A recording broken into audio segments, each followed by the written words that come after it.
इस्लाम सबसे पुराना मज़हब है, या फिर आप ये कहिए इस्लाम सबसे पुराना धर्म है, ये मैंने नहीं कहा है, ये महमूद मदनी साहब ने कहा है। एक और हैं जो कि जिनका नाम है अरशद मदनी, उन्होंने ये तक कह दिया कि जी सारे जो मज़हब हैं वो बेवकूफ़ हैं, सारे जो मज़हब हैं वो बेकार हैं, एक तरीके से जाहिल हैं, और सबसे जो अच्छा मज़हब है वो इस्लाम है। सवाल यहाँ पे ये उठता है कि आप इतना ज़्यादा, आपकी लोगों में इतनी अप्रोच है, आप मंच से एकदम आप भाषण दे रहे हैं, लोग आपके सामने तालियां बजा रहे हैं, तो क्या आप लोगों में नफ़रत फैलाने की कोशिश नहीं कर रहे? सबसे पहला सवाल यही उठता है।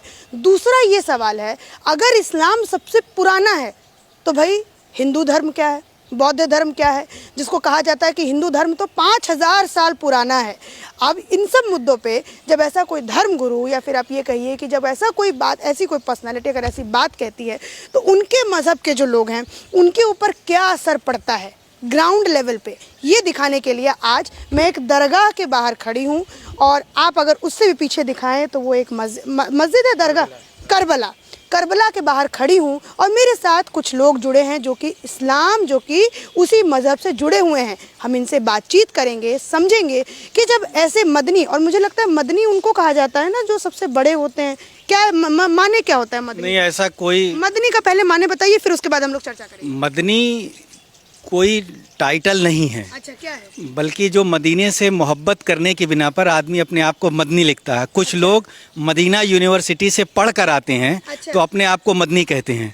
इससे ये मुराद नहीं है कि वो सर्वश्रेष्ठ है और सबसे आला है। ठीक है, मतलब मदीने से पढ़ के आते हैं। यूनिवर्सिटी जो है, हाँ। उस यूनिवर्सिटी से पढ़ने वाले कहते हैं अच्छा। कि अपने आप को मदनी लगा लेते हैं। अपने आप को मदनी लगा लेते हैं। तो दो मदनियों ने ये बात कही है कि भारत जो है, इस्लाम का जो जन्म है वो भारत में हुआ है, और भारत के ऊपर सबसे पहला अधिकार मुसलमानों का है। ये दो टूक बात मैंने आपको बता दी। अब मैं अपने बातों पे विराम लगाती हूँ, और वाराणसी के जो मुस्लिम समाज के जो लोग हैं, मैं उनसे जो मेरी बातचीत है वो मैं आपको दिखाना चाहती हूँ। आप सभी का मेरे चैनल पे बहुत बहुत स्वागत है। सबसे पहले मैं आपसे बात करती हूँ, आपका नाम भाई साहब क्या हुआ? जी, अफसर बाबा। अफसर बाबा, एक बात बताइए, जब कोई ऐसा व्यक्ति मंच से खड़े होकर ये बात कहता है कि इस्लाम का जन्म भारत में हुआ है, आप क्या कहना चाहिए? देखिए, पहले मैं एक बात ये बताना चाहूँगा, इस्लाम सभी धर्मों का सम्मान करता है जी। और इस्लाम में कहीं किसी धर्म की बुराई करने की इजाज़त नहीं है। पहली चीज़, आज एक मिसाल के तौर पे हम देते हैं, हमारे जितने भी सूफ़ी हैं, आज बड़े बड़े दरगाह हैं, वहाँ देख लीजिए सभी धर्मों के लोग आते हैं और सभी को इज्जत और सम्मान दिया जाता है, और सभी को एक मानवता किया जाता है, और सभी हमारे धर्मों से भी जुड़े हैं, हम भी उनके लोगों से जुड़े हैं।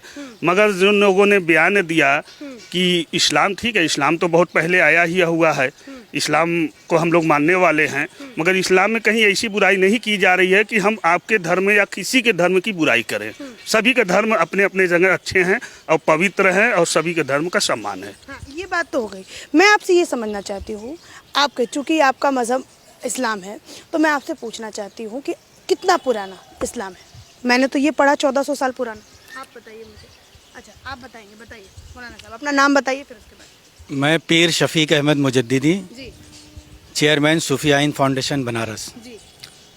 देखिए, मदनी साहब ने जो अपने वक्तव्य में कहा है, उन्हें ये पहले बताना चाहिए, हमारा जो मज़हब है वो इस्लाम है, लेकिन वो उनको ये कहना चाहिए कि इस्लाम का सबसे पहला मैसेंजर जो आया उसे आदम अलैहिस्सलाम कहते हैं, लेकिन जब वो आया तो वो भारत की धरती पर आया, तो उन्हें ये बात कहना चाहिए था। वो ये नहीं कहना चाहिए था कि हाँ यही एक मज़हब अच्छा है, बाकी सारे मज़हब जो है बेवकूफ़ या जाहिल है, ऐसे अल्फाजों का। अच्छा, दूसरे मदनी ने कहा। तो ये जो भी अरशद मदनी हो या महमूद मदनी हो, कोई भी हो, तो मैं चैनल के माध्यम से सबसे पहले ये साफ कर देना चाहता हूँ कि अरशद मदनी हो या महमूद मदनी हो या इनका जो संगठन है उसका इस्लाम से कोई ताल्लुक़ नहीं है। तो बहुत बड़ी बात ये बहुत बड़ी बात है और कड़वी सच्चाई यही है कि ये इस्लाम से खारिज लोग हैं, जो देवबंदी संगठन के लोग हैं। इस्लाम से इनका कोई ताल्लुक नहीं है। भारत में जो इस्लाम है वो सूफिज़म के बिना पर इस्लाम है, जो मज़ारों पर जाने वाले लोग हैं, मज़ारों पर आस्था रखने वाले लोग हैं। अगर हम बात करें तो गरीब नवाज जैसी हस्ती ने हिंदुस्तान में इस्लाम को फैलाया। और जब हम दूसरे तरीके से, हमारे यहाँ इस्लाम दो तरीकों में, एक शरीयत एक तरीकत। तरीकत में जब हम देखते हैं तो गरीब नवाज को देखते हैं, जब शरीयत की बात होती है तो मुजद्दिद अल्फसानी और आला हजरत की बात करते हैं। यानी तो इस तरीके से अगर पहले तो इस चैनल के माध्यम से लोग जान लें कि अरशद मदनी या महमूद मदनी का इस्लाम से कोई ताल्लुक ही नहीं है। अगर अरशद मदनी साहब कहें तो मैं देवबंद आकर उनसे इस बात पे साथ कर सकता हूं, जैसे हमारे लैंग्वेज में मुनाजरा कहते हैं। पहले वो इस बात को साबित करें कि वो मुसलमान है कि नहीं। हमारा जो आइडियल है, हमारे जो हीरो हैं वो गरीब नवाज है, आला हजरत है, मुजद्दिद अल्फसानी है। हम किसी ऐसे लोगों को नहीं मानते जिनका इस्लाम से कोई ताल्लुक ही नहीं है। देवबंदी लोग क्या हैं फिर? जहाँ के वो प्रिंसिपल हैं अरशद मदनी, ये जिन्होंने ये कहा कि सब जाहिल हैं, मजहब हमारा जो इस्लाम है वही एक अच्छा मजहब है। नहीं, जाहिल तो कहने का पहले सवाल अर्थ होता ही नहीं है। जो है, हम सभी धर्मों का सम्मान करते हैं, सभी धर्मों की अपनी विशेषताएं हैं। हम इस्लाम में आस्था रखते हैं, इसलिए हमारी आस्था इस्लाम से जुड़ी है। लेकिन देवबंद जो है ये एक गिरोह है, एक गिरोह है, और ये गिरोह इस्लाम के नाम पर चलता है, लेकिन इस्लामी गिरोह नहीं है। ये इस्लाम का कोई असली भारतीय मुसलमान अगर कोई गिरोह है तो उसे अहले सुन्नत व जमात, इस दौर में उसे बरेलवी मुसलमान कहा जाता है। बरेलवी मुसलमान, हाँ, यही असली मुसलमान है भारत के। बरेलवी मुसलमान असली मुसलमान है। और ये जो देवबंदी मुसलमान है, ये जो जितने भी गुट में ये मुसलमान नहीं है। देवबंदी, वहाबी, रावजी, खारजी, बहाई, कादियानी, नदवी, मौदूदी, चकड़ालवी, नेचरी, ये सब मुसलमानों के नाम पर पलते हैं, खाते पीते हैं, लेकिन इनका इस्लाम से कोई ताल्लुक नहीं है। 150 साल पहले आला हजरत ने फतावा लिख करके किताब हुस्सामुल हरमैन ये साबित कर दिया कि इनका इस्लाम से कोई ताल्लुक नहीं है। वो किताब आज भी बाजार में मिलती है, जिसमें 300 से जायद मुफ्तियों ने फतवा दिया था कि ये मुसलमान नहीं है। फतवा आ गया फिर? आप मौलाना साहब, ये बहुत बड़ी बात आप कह रहे हैं। तो कह रहे हैं। अगर वो दोनों लोगों ने, दोनों मदनियों ने फतवा जारी कर दिया फिर? उनका फतवा, जब वो मुसलमान ही नहीं तो हम पर फतवा कहाँ से लगेगा? अच्छा। पहले वो मुसलमान तो बन जाए फिर फतवा दें। और जो इतने लोग, उनको 100 साल पुराना संगठन माना जाता है, 100 साल पुराना ये आपका संगठन उनका हो सकता है, लेकिन इस्लामी संगठन नहीं है। वो देवबंदी संगठन है। पहले भारत की सरकार और यूपी सरकार ये जाने कि ये इस्लामी संगठन नहीं, ये देवबंदी संगठन है। और मज़ारों से जुड़े लोगों से संपर्क करें और बरेली शरीफ जाएं, वहाँ के मौलानाओं से मिले, तब जाकर के पता चलेगा कि भारतीय मुसलमान कौन है। इस्लाम को खतरा किससे है? ऐसे मुसलमानों से, या जो मैं आजकल जिन मैं लोगों से बात करती हूँ तो वो कहते हैं भाजपा से खतरा है जी मुसलमानों को, ये उनसे है? या फिर ऐसे मुसलमानों को जो इस्लाम का चोला पहन करके इस्लाम को बदनाम करने की? इस्लाम को किसी से, भारतीय जनता पार्टी हो, मैं नाम लेकर के कह रहा हूँ, या कोई भी पार्टी से इस्लाम को खतरा नहीं है। इस्लाम को खतरा जो इस्लामी चोला पहन करके अपने आप को मुसलमान बता करके, जैसे मदनी जैसे लोग ओम और अल्लाह को एक कह रहे हों, जबकि शरीयत इस बात की इजाज़त नहीं देती कि ओम और अल्लाह एक हो सकता है। अगर ये मुसलमान होते तो इन पर फतवा लगाया जाता कि तुम पहले ईमान लाओ दोबारा, और फिर अगर शादीशुदा हो, बीबी जिंदा, तो दोबारा उससे निकाह करो। ओम और अल्लाह एक नहीं हो सकता, ये दोनों अलग अलग चीज़ें हैं, अलग अलग धर्म की विशेषताएं हैं। अल्लाह एक है, उसके लिए उनको सूरे इखलास पढ़ना चाहिए, कुल वल्लाहु अहद अल्लाहुस समद लम यलिद वलम यूलद वलम यकुल लहू कुफुवन अहद। अल्लाह को ना किसी ने पैदा किया, ना अल्लाह ने किसी को पैदा किया, बल्कि ये सारी कायनात उसकी बनाई, वो अकेला और एक है। इस तरीके की बात करके वो लोगों को गुमराह ना करें। वो हमारे लीडर नहीं है, मैं फिर यही कहूँगा कि वो इस्लामी लीडर नहीं है, हमारे लीडर नहीं है, वो एक संगठन देवबंदी गिरोह के लीडर है। मौलाना साहब, अभी जिस तरीके से आपने मुझे कहा, और फिर एक और बयान जो है उनका सामने आया कि भारत पे सबसे पहला अधिकार जो है वो मुसलमानों का है, उन्होंने ये बयान दिया। और फिर उसके बाद एक और ये भी बात आती है कि भारत में जितने भी मुसलमान हैं वो कन्वर्टेड मुसलमान हैं। इसमें कितनी सच्चाई है कन्वर्टेड मुसलमान इनको लेकर के? भारत में 2 प्रकार से मुसलमान पाए जाते हैं। ये सच्चाई है कि कन्वर्टेड भी हैं, और बाहर से भी लोग आए हैं। बाहर से लोग आए हैं? बिल्कुल, गरीब नवाज बाहर से आए हैं। अच्छा। गरीब नवाज ईरान के सरजमीन संजर से आए हैं। कभी भारत का एक हिस्सा ईरान हुआ करता था, अफगानिस्तान भी भारत का हिस्सा हुआ करता था। अखंड भारत, जिसे हम पाकिस्तान का हिस्सा हो या बांग्लादेश हो, बर्मा, भूटान, ये हमारा अखंड भारत है। हम तो चाहते हैं पाकिस्तान से पाकिस्तान नहीं संभल रहा है, हमको वापस कर दे। लीजिए, यहाँ भी डिमांड हो गया, दिल्ली के मौलाना ने भी तुम डिमांड वापस कर दो, तुमसे पाकिस्तान नहीं संभल रहा है, तुम वापस करो, हम चला के दिखा देंगे कि कैसे मुल्क चलता है। हम भारत में रहने वाले मुसलमान पुरसुकून तौर पर रहते हैं, और सबसे खूबसूरत तौर पर कोई मुसलमान जाना जाता है तो वो भारत का मुसलमान जाना जाता है, क्योंकि अल्लामा इकबाल ने कहा था, सारे जहां से अच्छा हिंदोसिता हमारा, हम बुलबुले हैं इसकी ये गुलसिता हमारा। हम भारत के में जन्मे हैं, भारत के लिए जीते हैं, भारत के लिए सर देने को तैयार हैं। अच्छा, नहीं, अभी आपने कहा कि 2 टाइप के मुसलमान जो है वो भारत में होते हैं, एक कन्वर्टेड और एक बाहर से आए। तो ये तो कहीं से बात नहीं होती ना कि भारत में पैदा हुआ है इस्लाम, ये तो बात कहीं से नहीं होती। भाई भारत पैदा हुआ है भारत में। उनको ये कहना चाहिए था कि इस्लाम का पहला पैगंबर, मैसेंजर जिसे कहा जाता है, अच्छा। जिसे हम और आप आदम अलैहिस्सलाम कहते हैं, वो हिंदुस्तान में आए, ये सच्चाई है। वो पहले से मुस्लिम थे, वो पहले से हमारे यहाँ 1,24,000 नबियों का जिक्र आया है।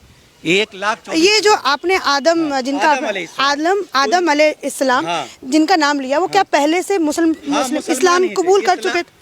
इस्लाम ही सारे मजहब, जितने नबी थे वो इस्लाम ही लेकर के आए। उनके मानने वालों में अलग अलग गिरोह बनता गया, उसी गिरोह में से कट के मूसा अलैहिस्सलाम को मानने वाले यहूदी हो गए, ईसा अलैहिस्सलाम को मानने वाले ईसाई हो गए, लेकिन इसी इस्लाम को कंप्लीट करने वाली जो ज़ात थी वो मोहम्मद सल्लल्लाहु अलैहि वसल्लम की थी, जिन्होंने इस्लाम की पहचान पूरे विश्व में बनाई जो है। अच्छा मौलाना साहब, अभी आपकी भी बातें मुझे थोड़ी थोड़ी उनसे मैच करते हुए, जो उन्होंने भी यही बात कही जो आपने अभी ये बात कही, मैं आपसे ये पूछना चाहती हूँ, ये जो 5000 साल पुराना हिंदू धर्म कहा जाता है, कहा यह जाता है कि सबसे पुराना जो धर्म है वो हिंदू धर्म है, मैं आप इस बात नहीं करता, मानते हैं? मैं इनकार ही नहीं करता, मैं किसी भी धर्म की आस्था को ठेस नहीं पहुंचाना चाहता। अगर ये आस्था हमारे सनातन धर्म की है कि मैं 5000 वर्ष पुराना हूँ, तो वो उनकी अपनी आस्था है। मुझे उनके 5000 वर्ष कहने से मुसलमानों का क्या नुकसान है? इसमें तो मुसलमानों का कोई नुकसान नहीं है भाई, वो उनकी आस्था है, वो अपनी आस्था की बात करते हैं। हमारी जिस चीज़ की आस्था, हम अपनी आस्था है। आपकी आस्था किस में है मौलाना साहब? कितना पुराना सवाल इसी पे छिड़ गया है आज, तो इस पे मैं जवाब चाहती हूँ आपसे। भाई हमने तो ये बता दिया कि इस्लाम पुराना मजहब है, लेकिन इस इस्लाम को जो पहचान मिली है, जो लोग जानते हैं, वो मोहम्मद सल्लल्लाहु अलैहि वसल्लम से, इसीलिए लोग ये जानते हैं कि 1400 वर्ष पुराना इस्लाम है, क्योंकि यहीं से लोग जाने। बाकी नबी आते रहे, उनके जाने के बाद लोग बदल जाते थे। अच्छा, मतलब कन्वर्ट वहाँ दूसरे तरीके से, दूसरे धर्म में जो है अपने तरीके से जीने लगते थे। मतलब आप यहाँ से ये बात समझिए, ये पिक्चर क्लियर हुई। मौलाना साहब ने कहा, पीर साहब ने कहा, पीर बोलो मौलाना साहब ने कहा कि इस्लाम जो है वो बहुत पुराना है, और लेकिन जो इस्लाम को पहचान मिली वो उनके आखिरी पैगंबर के द्वारा मिली, तो इसीलिए लोग उनको 1400 साल पुराना इस्लाम कहते हैं। और ये भी बात इन्होंने माना, और इन्होंने बताया भी ऑन कैमरा कि बहुत पुराना इस्लाम है, लेकिन लोग कन्वर्ट भी हुए, दूसरे धर्मों में चले गए, जैसे क्रिश्चियनिटी हो गया, यहूदी हो गए। तो इनको पहले ये लोग इस्लाम थे, इस्लाम कबूल करते थे, फिर उसके बाद कोई परेशानियां या फिर कुछ ऐसा, फिर उसके बाद कन्वर्ट हो जाते। जैसे मूसा अलैहिस्सलाम चले गए तो उनको मानने वाले यहूदी हो गए, ईसा अलैहिस्सलाम गए तो उनके मानने वाले जो है ईसाई हो गए, वो अपने अपने तरीके से अपनी ज़िंदगी जीने लगे। ठीक, अब उन्होंने एक और बात कही कि ये जो हिंदू धर्म भी है, मोटा तौर पर उन्होंने ये कहा, ये भी इस्लाम से निकला है। आप मानते हैं इसको? भाई ये उनका अपना जाती फैसला हो सकता है। आपका क्या? भाई मैं इस पर इसलिए नहीं बोल सकता, आपने अभी क्रिश्चियनिटी पे बोला, जिसके बारे में जानता हूँ। अच्छा। मैं जिसके बारे में जानता हूँ उसके बारे में क्लियर मैंने बता दिया। लेकिन जब सनातन धर्म कह रहा है, उसकी अपनी आस्था है कि मैं 5000 वर्ष पुराना हूँ, तो मैं उसकी बात को एक्सेप्ट कर ले रहा हूँ, मैं उसका विरोध नहीं करता। उसकी बात को जो है उन्होंने एक्सेप्ट किया, और इस बात से मतलब एक तरीके से आप ये देखिए, ये अपनी अपनी आस्था होती है। अब जैसे हमारा तो इसमें आप ये कहिए कि मतलब एक बिल्कुल कहिए कि ठोस वजह भी है। इतना ऋग्वेद, हमारे जितने वेद हैं वो सबसे पुराने वेद हैं, सबसे पुराना हमारा हिंदू धर्म जो है वो माना जाता है। सबूत भी है, दलील भी है कि सबसे पुराना जो है वो हिंदू धर्म है। अच्छा मौलाना साहब, ये सारी तो बातें हमने इस्लाम के ऊपर कर ली, ये सब कर ली। अब मुझे एक बात बताइए, आप अभी मुझसे कह रहे थे कि 72 कुछ डिवीजन होने वाला है इस्लाम का, क्या बताने वाले? आखिरी पैगंबर मोहम्मद सल्लल्लाहु अलैहि वसल्लम ने की हदीस है कि मेरी उम्मत में, यानी मेरे जो फॉलोअर्स होंगे, उसमें 73 गिरोह होंगे। कब होंगे? क़यामत आने से, यानी प्रलय आने से पहले शुरू हो चुके हैं। कैसे शुरू हो चुका है मौलाना साहब, थोड़ा इसका जिक्र, क्योंकि अब तो ऐसा समय आ गया कि हिंदू एक हो रहे हैं सब, और यहाँ आप कह रहे हैं कि मुस्लिम में बंटवारा होने जा रहा है। भाई हिंदू एक हो रहे हैं तो उसमें क्या बुराई है? बिल्कुल। उसमें क्या बुराई है? किसी मुसलमान ने विरोध किया? नहीं। तो जब हमने विरोधी नहीं किया तो उस पर सवाल औचित ठहरता ही नहीं है। इस्लाम के अंदर सबसे पहले सन 35 हिजरी में, यानी इस्लाम को के नबी को दुनिया से जाने के 35 साल बाद एक गिरोह हुआ जिसे खारजी कहा जाता है। अच्छा। फिर उसके 5 साल बाद एक गिरोह बना जिसे राफजी कहा जाता है अरबी में, जिसे आज शिया मुसलमान कहा जाता है। फिर इन्हीं खारजी और राफजियों में से अलग अलग गिरोह निकलते रहे। अच्छा। फिर हिंदुस्तान में 150 साल पहले एक और गिरोह निकला जिसे वहाबी कहा गया। उन्हीं में से दूसरा गिरोह निकला जिसे देवबंदी कहा गया।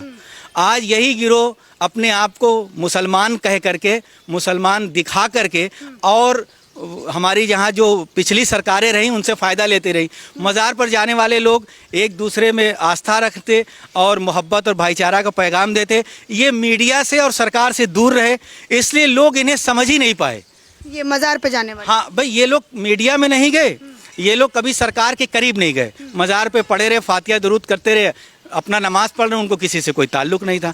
अब गवर्नमेंट समझती रही कि यही मुसलमान हैं, उन्हीं से समझौता करती रही। लेकिन आज सुन्नी भारतीय मुसलमान ये समझ गया है, मज़ारों पर जाने वाला, कि अब हम अपनी बात खुद डायरेक्ट सरकार से करेंगे ताकि लोगों को पता चले कि मुसलमान तो हम हैं, बात हमसे करनी चाहिए। ये नए कहाँ से मुसलमान आ गए जो है? मुसलमान होने पे सवाल उठ रहा है जी, 2023 में ये सवाल उठ रहा है मुसलमान होने पे। अच्छा, एक और बात मौलाना साहब, ये जो पाकिस्तान वाले जो मुसलमान हैं, तालिबान वाले मुसलमान हैं, जो इतने उपद्रवी हैं, हर जगह आतंक, ये 72 हूरों वाला सिस्टम जो है, ये कौन सा, इनका कौन सा? ये जो कॉन्सेप्ट वो देते हैं 72 हूरों वाला, जिसकी वजह से लोगों को भटकाते हैं, इसका सूफिज्म से कोई ताल्लुक नहीं है, कोई ताल्लुक नहीं है। ये जितने भी दुनिया में आतंकवादी पकड़े गए, या तो वो देवबंदी रहा या वहाबी रहा, इसका मज़ार से जुड़े मुसलमान से किसी का नाम आज तक नहीं आया। ये एक फैक्ट है और सच्चाई है।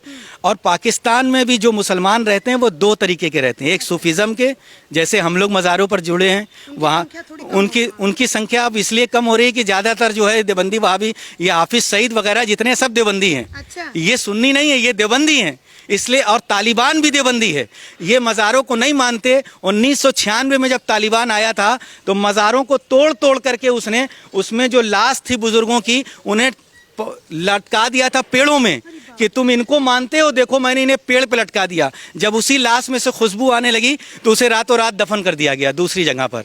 तो ये तालिबानी भी सुन्नी नहीं है, ये देवबंदियों की संख्या है। इसलिए मुसलमान जो है वो असली सुन्नी मुसलमान है, जो मज़ारों से ताल्लुक़ रखने वाले हैं। अब आपने कितने मिनट की बातचीत हो गई? 18 मिनट की हमारी बातचीत हो गई और समझ में भी नहीं आया कि कितने मिनट की बातचीत हो गई। मौलाना साहब, एक और बात मैं आपसे समझना चाहूँगी। आपने देवबंद पे बहुत बड़ा सवाल उठाया है। बिल्कुल। तो क्या देवबंद पे एक्शन लेना चाहिए सरकार को, और क्या सरकार ले सकती है? क्योंकि वो तो कहते हैं हम तो इंस्टीट्यूशन चला रहे हैं। सरकार इतनी पुरानी हमारी जो इस वक्त मौजूदा सरकार है, मुझे उससे उम्मीद भी है। अगर भारत से आतंकवाद को ख़त्म कराना है तो देवबंद और दिल्ली का मरकज दोनों बंद कराना पड़ेगा। अगर आतंकवाद खत्म कराना है तो ये तबलीगी जमात वाला मरकज कह रहे हैं आप? हाँ, अगर ये दो बंद हो गए तो भारत से आतंकवाद खत्म हो जाएगा। आपको सिक्योरिटी की जरूरत पड़ जाएगी मौलाना साहब। मुझे पहले भी धमकी दी जा चुकी है, लेकिन जान एक ही है, देश के लिए जाए या अपने मजहब के लिए जाए, एक ही बार जाएगी। मुझे धमकी मिलती रहती है कि काट देंगे, मार देंगे, फेंक देंगे, मुझे इस बात का डर नहीं है। जान है मेरे पास। मैं सुन्नी भारतीय मुसलमान हूँ, मेरे बाप दादाओं ने इस देश की आज़ादी में हिस्सा लिया है, इसलिए मैं अपने देश के साथ हूँ, अपने मजहब के साथ हूँ। तो देवबंद पे आपका कहना है कि ताला लगना चाहिए? देवबंद पर भी, और तबलीगी जमात के मरकज जो दिल्ली में, उस पर भी लगना चाहिए, तब जाकर के आतंकवाद का खात्मा होगा। इनका आप देखिए, जब तालिबान की हुकूमत दोबारा बनी तो इन लोगों ने कैसे उनका सपोर्ट किया। किसी एक सुन्नी मुसलमान या मज़ार पे रहने वाले का आप स्टेटमेंट नहीं दिखा सकते जिसने तालिबान का समर्थन किया हो। ये समर्थन हमेशा यही लोग करते रहे। अच्छा मौलाना साहब, ये जो कौन सा गैंग चला था वैभव, ये जो सर तन से जुदा वाला गैंग, ये कौन सा गैंग है? ये भारत के अंदर ये नारा पहले कभी नहीं था। ये पाकिस्तान प्रायोजित नारा है। पाकिस्तान में इस नारे की शुरुआत हुई और उसको लोग जो है, जो नहीं समझ में आया जिन्हें, वो उसे यहाँ लगाने लगे और इसमें एक साजिश के तहत उसमें सुन्नी मुसलमान भी फंस गए। उन्हें पता ही नहीं चला कि हम क्या कर रहे हैं। लेकिन जब उन्हें होश आया कि हमें तो बचना चाहिए था, जैसे इसमें सबसे बड़ा हाथ पीएफआई का था, तो पीएफआई के खिलाफ तो मैं 2015 से बोल रहा हूँ। अच्छा। तो पीएफआई जो एक संगठन है, ये भी देवबंदी वहाबियों का संगठन है। इसमें कोई सुन्नी मुसलमान या मज़ार से जुड़ा हुआ मुसलमान नहीं है, ये ऐसे ही लोग होंगे। और भारत सरकार ने पीएफआई पर प्रतिबंध लगाकर एक बहुत बड़ा ही और अच्छा न्यायप्रिय कार्य किया। न्यायप्रिय काम किया। ये सब जो मौलाना साहब कह रहे हैं, समर्थन करते हैं इनका कि नहीं? बिल्कुल जी, समर्थन करते हैं। बिल्कुल, उन्होंने जितनी भी बातें कहा, आज हमारी जो लड़ाई है, जो इस्लाम की लड़ाई है, ये हमारे इस्लाम को जो खोखला करने वाले लोग हैं, जैसे वहाबी और देवबंदी जैसे लोग, और हम लोग सूफी और बरेलवी से जुड़े हुए मुसलमान हैं। अभी आपने जो बताया कि अगर वाकई कोई सच्चा मुसलमान है तो वो है सुन्नी मुसलमान, जो मज़ार पे रहने वाले, मज़ार और दरगाह और सारे चीज़ों को मानने वाले। यही नहीं कि दरगाह को, हम आपके भी आस्था पे विश्वास रखते हैं, मतलब कि जो है लेके चलने वाले लोग। अच्छा, इनके फॉलोअर्स इतने ज़्यादा कैसे होते हैं? इनके जो फॉलोअर्स हैं, जो ये उपद्रवी जो लोग हैं, इनके फॉलोअर्स इतने ज़्यादा हो जाते हैं, या आप लोगों के फॉलोअर्स बहुत कम? वजह है कि इनको फंड मिल रहा है, इनको सऊदी से मिल रहा है, इनको तमाम विदेशों से इनको फंड मिल रहा है। ये अपनी तबलीग जी जमात में पैसा दे लोगों को बुलाते हैं और पैसा दे के इनको गुमराह करते हैं। फंड मिलने का जो कारण है वो एक ये कारण है। जी बिल्कुल बिल्कुल, वो फंड जो इनको पीएफआई द्वारा जैसे पैसा आ रहा है, पहले तो पीएफआई का नाम दिया गया, उसके बाद अब ये दूसरा नाम रख के इनके पास पैसा आता ही रहेगा और ये अपनी तादाद को बड़ा मजबूत करते रहेंगे। कभी जो गरीब लोगों के पहुंच गए, उन लड़कों को गुमराह करना, उनको पैसा के लालच देना, तुम हमारे साथ रहो, तुम्हारी हर चीज़ों को मैं पूरा कर दूंगा, और तमाम चीज़ों को ये करके ये गुमराही के रास्ते पे लड़कों को ले जाना काम करना इनका। अच्छा, सरदार हैं यहाँ के, सरदार हैं यहाँ के? 12 मोहल्ले के सरदार हैं, बुनकर तंजीम के जो। अच्छा, बुनकर तंजीम के। क्या भैया, क्या समझ में आता है? कोई कहता है कि इस्लाम सबसे पुराना, कोई कहता है कि हिंदू धर्म सबसे पुराना, कोई कहता है कि जी इस्लाम को जो सबसे पवित्र स्थान है वो है भारत। आपके दिमाग पे क्या ये सब प्रभाव करता है? इस्लाम का सबसे आप तो काम धाम करने वाले काम मुसलमान हैं। इस्लाम का सबसे पवित्र स्थान अगर कहीं हम लोग मानते हैं, मुसलमान मानता है, तो वो मक्का शरीफ है, मदीना शरीफ है। अच्छा। जिनका ताल्लुक हज़रत मोहम्मद सल्लल्लाहु अलैहि वसल्लम, जो हम लोगों के आखिरी नबी प्रॉफिट मोहम्मद साहब हैं, उनको हम लोग मानने वाले लोग हैं। और जो जहाँ पे वो आराम फरमा है, जहाँ पे उनकी जिस इलाके में उनकी पैदाइश हुई है, मुसलमान उसको अपना जो है आइडियल मानता है। आइडियल मानता है। अच्छा मौलाना साहब, अगर मैं आपसे, ये आखिरी क्वेश्चन होगा क्योंकि 20 मिनट से ऊपर, 22 मिनट से ऊपर वो वीडियो चला गया है। अगर मैं आपसे पूछूं, आपके अगर पूर्वज का मैं नाम पूछती हूँ, ठीक, अगर 5-6 पीढ़ी 7 पीढ़ी अगर ऊपर, तो वो क्या मतलब, वो कौन क्या? मैं 5 पीढ़ी का नाम जानता हूँ और 5वीं पीढ़ी मुसलमान थे। अच्छा। अब इसके पीछे क्या था मैं नहीं मालूम, मुझे जो अपने डायरी में लिखा मिला, उन 5 पीढ़ियों को मैं मुसलमान पाता हूँ। आप? जी वही जो मौलाना साहब कह रहे हैं, हमको भी यही 5 पीढ़ी तक के ही मालूम। नाम बता दीजिए 5। हमारे नाम डायरी में से बताना पड़ेगा। दादा नाम याद नहीं है? जी नाम नहीं याद है, फिर अगले इंटरव्यू में आपको सब नाम दे देंगे अपने। आप बता दीजिए। मैं बताता हूँ, जैसे मेरा नाम है शफीक अहमद मुजद्दिदी, मेरे पिताजी के नाम है इसराइल नक्शबंदी, उनके पिता के नाम अब्दुल शकूर नक्शबंदी, उनके पिताजी का नाम शेख सोबराती, उनके पिता के नाम शेख जुम्मन। अब इसके बाद मुझे पता ही नहीं है, अगर वो भी पता होता तो मैं वो भी बता देता आपको। आप मौलाना साहब?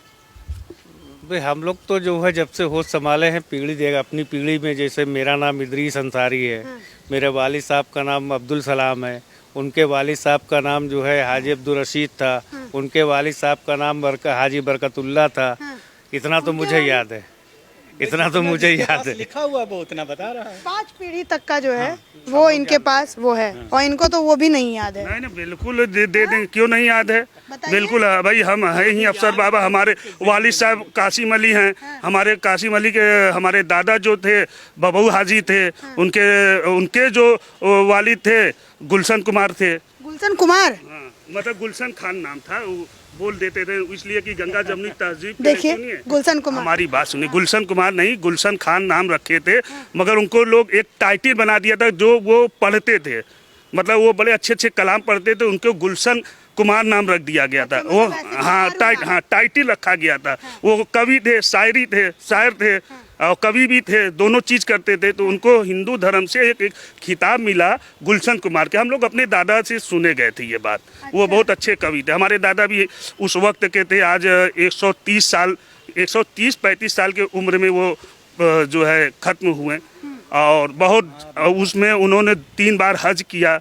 हमारे आप गए हैं हज? अभी नहीं, अभी हम नहीं। मौलाना साहब आप गए हज? हाँ, मैं हज नहीं किया, मैंने उम्रा किया है। उम्रा किया? हाँ जी तो जी। ये हज में सब्सिडी कहते हैं कि 2014 से ज़्यादा मिलने लगी है, कुछ ऐसी सच्चाई है कि बीजेपी के भोपू हैं वो बोलते हैं? सब्सिडी जहाँ तक अगर कांग्रेस गवर्नमेंट देती थी वो एक आंकड़ा है सिर्फ, अच्छा, उससे मुसलमानों को कोई फायदा नहीं होता था। और ये बीजेपी जो दे रही है? बीजेपी सब्सिडी नहीं, खत्म कर दिया बीजेपी ने। और मैं बहुत खुश हूँ, जहाँ हम 3 लाख रुपए जुटाकर हज करते थे वहाँ 50,000 और जुटाएंगे। क्यों 50,000 रुपए गवर्नमेंट से हम ले करके हज करने जाएं? और गवर्नमेंट जो हमें देती थी वो हमको मिलता नहीं था। सिर्फ कांग्रेस एक निशाना बनाती थी कि हमने मुसलमानों को सब्सिडी दिया, वो तो किसी के और जेब में जाता था, मुसलमानों को जेब में थोड़ी आता था। ये एक अलग टॉपिक है बात करने का। अगर मुझे समय मिलेगा तो मैं आपको ज़रूर ये जो हज वाला टॉपिक है इस पे मैं आपको बात करके दिखाऊंगी। बहरहाल मैं आप लोगों से ये चाहती हूँ कि जो भी इस वीडियो में बातचीत हुई है उसको गौर से सुनिए, और जो भी आपके मन में जो भी सवाल आता है वो मुझे कमेंट में जाके ज़रूर से ज़रूर पूछिए। इसी के साथ धन्यवाद।